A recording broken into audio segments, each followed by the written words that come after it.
Hace 17 años, una madre que había recientemente dado a luz se quedó dormida y cuando despertó le habían robado a su hija. La buscaron durante mucho tiempo, pero pasaron 17 años y una niña que estaba en la escuela, de repente la ven sus compañeros y dicen, oye, ¿cómo te pareces? ¿Cómo te pareces a Celeste? ¿Y quién es Celeste? Pues es una muchacha que está en otro grado escolar, pero en la misma escuela. Pero el parecido es verdaderamente notable. Entonces empieza a llamar la atención de los familiares, hacen las pruebas correspondientes y detienen a la supuesta mamá de la joven de 17 años, que era la responsable del secuestro cuando estaba recién nacidita esta joven, y fueron los compañeritos los que empezaron a notar el enorme parecido entre la chica menor del matrimonio que había sufrido la pérdida de su hija con la otra joven que estudiaba en la misma escuela. Su hermana menor, Celeste.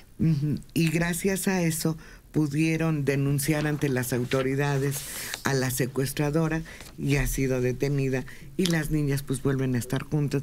Lo difícil que va a ser para esta joven de 17 años explicarle que la que creyó su mamá la había arrebatado de los brazos de su auténtica mamá. Se presenta una situación de emociones encontradas. Por un lado, la vivencia de 17 años con el vínculo del cariño.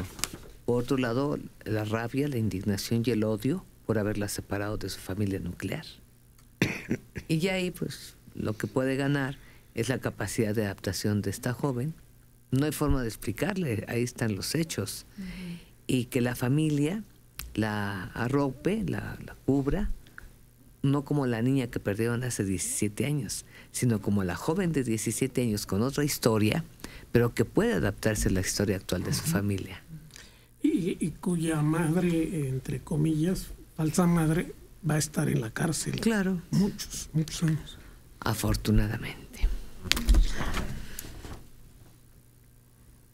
Patrullas, policías, helicópteros, una gran movilización en Phoenix, Arizona, y todo porque una blanca y una negra habían logrado escaparse de un vehículo que las transportaba y causaron una conmoción en una zona de Phoenix que las autoridades tuvieron que tomar con calma y un buen rato para recapturarlas y subirlas nuevamente al vehículo. Y es que 2 llamas que son utilizadas para terapias con animales fueron trasladadas de un rancho a otro, pero hábiles, inteligentes las llamas, se bajaron y se fueron a conocer Phoenix. Corriendo contentas, se les ve una negra y una blanca. Jovencitas, no son llamas adultas, y finalmente un joven logra atrapar a una, hace un movimiento para atrás la llama y se vuelve a soltar. Y ahí van todos corriendo detrás de ella. Es una escena graciosa y sobre todo poco común, porque hablamos de dos, o de una especie que no es común en Phoenix, y menos llamas jovencitas. No son bebés, pero sí son chiquitas. No, si te las encuentras en Perú o en Bolivia, ¿verdad? Pero en Phoenix, pues está como que no. Sin embargo, fíjate que en lugares como Inglaterra, por ejemplo, hay llamas y las sacan al término del partido de hockey sobre pasto, porque la llama tiene la habilidad de cerrar con sus patitas todas los hoyos y las huellas de los caballos. Para eso las utilizan, para cubrir los hoyos que dejan después de un partido de hockey. Y las llamas, esa es parte de su actividad, cierran el hoyito y ya van por todo el campo. ¿Y si las necesitas para terapia, las llamas? ¿Las llamas? Y te contestan. Más de 1.100 millones de jóvenes en el mundo están en riesgo de sufrir pérdidas de audición en diferentes niveles, pero pérdidas de audición que pueden ser totales a causa del mal manejo de los audífonos que los utilizan en niveles excesivos de sonido, y lo mismo el ruido en las discotecas, bares y eventos deportivos están causando un daño irreversible a los jóvenes que se exponen a estos altos niveles. Y además de ese daño de pérdida de audición, muchas veces van en la calle con los audífonos y no se enteran absolutamente de nada. No, además escuchas lo que vienen ellos hoy. Sí, sí. Entonces llegan a cruzar calles sin darse cuenta que puede venir una ambulancia, que por supuesto no va a correr sobre la calle cuando tenga el SIGA, sino cuando le urja pasar. Y hemos tenido accidentes. No sé si recuerdan uno, me parece que se dio en Monterrey o fue en el norte del país, donde una jovencita estudiante pasó por una vía del tren y fue arrollada. Quedó porque llevaba los audífonos. Los audífonos. Y digo, ese es un ejemplo, pero han sucedido muchos casos. Sí, va a ser la primera generación de sordos en un 60%. Anacúsicos. Sí, y es que de veras es impresionante. Pero me ha tocado subir, por ejemplo, a un elevador y oyes música. Y son los audífonos que trae alguno. Dices, ¿cómo soporta esa vibración en sus oídos?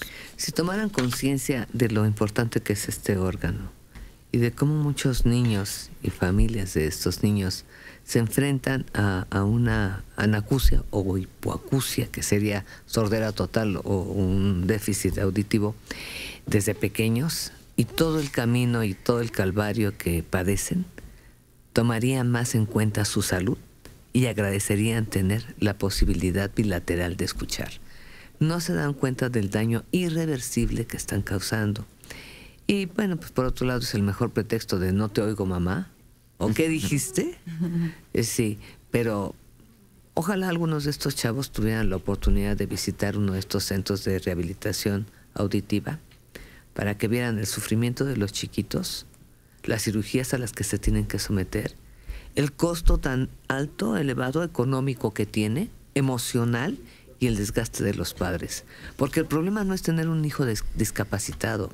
El problema es a futuro qué va a ser de mi hijo discapacitado si no lo capacito el día que yo falte.